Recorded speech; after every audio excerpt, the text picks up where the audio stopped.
I know the Eastern minds have also absorbed this in a horribly distorted way, but right now if you told your friend or your relative, I'm going to the ashram for 3 days, they would become very kind towards you and ask, why, what went wrong?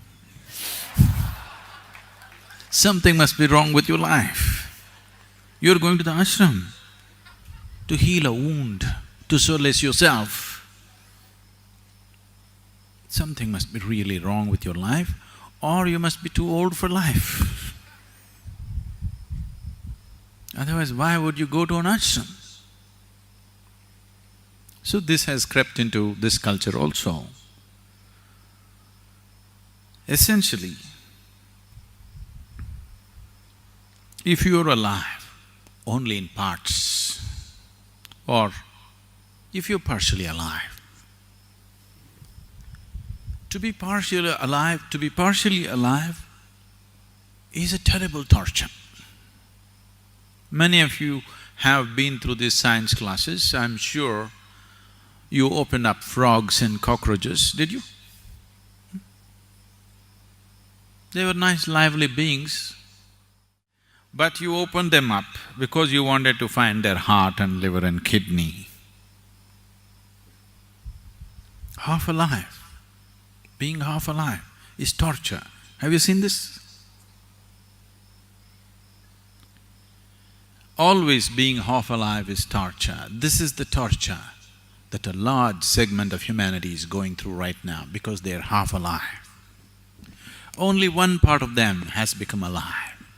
Only their physicality and mentality has become alive. The rest of it is yet to become alive. Half-alive people will suffer everything. They will suffer ignorance, they will suffer education, they will suffer poverty, they will suffer affluence, they will suffer being alone, they will suffer being in a relationship. If they are not married, they suffer. If they're married, if they don't have children, they suffer that.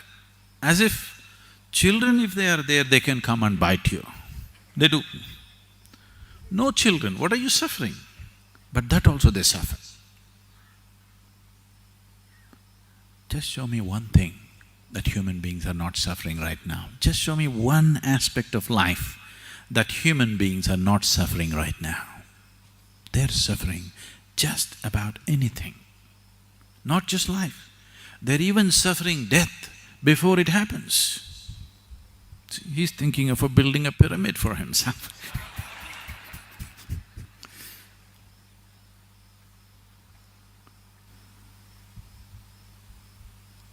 That which is and that which is not, everything they suffer. This is not. You are not suffering loneliness, you are not suffering company, you are not suffering money, you are not suffering poverty. What you're suffering is, you're half alive.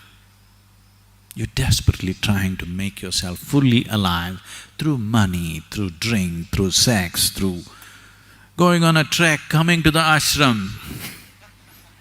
In so many ways, you're somehow trying to make yourself fully alive, which is yet to happen fully. Here and there you feel a burst of aliveness, but again it ebbs down. So, when people are constantly half alive, pleasure becomes an important part of your life, very important part of your life. Without it, you cannot exist.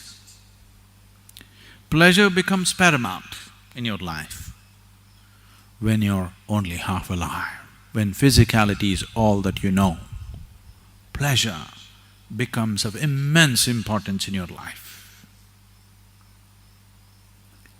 If you become fully alive, you will become so blissful, joyful, ecstatic without reason. Bursts of ecstasy within you without any reason. It's almost embarrassing. Now, the thought of pleasure just evaporates. Looking for a drink, looking for some kind of pleasurable thing, just evaporates out of your mind because you're fully alive. When you're fully alive, pleasure disappears. When you're half dead, pleasure is an important thing. Namaskara. Per qualche suggerimento su cosa visualizzare in seguito, ecco un video oppure una playlist. Se gradisci imparare le favolose pratiche di Hatha Yoga Classico strutturate da Sadhguru che noi insegniamo, consulta la descrizione appena al di sotto di questo video. Infine, se ti sono piaciuti i contenuti di questo canale e gradisci iscriverti, clicca sulla foto accanto a me.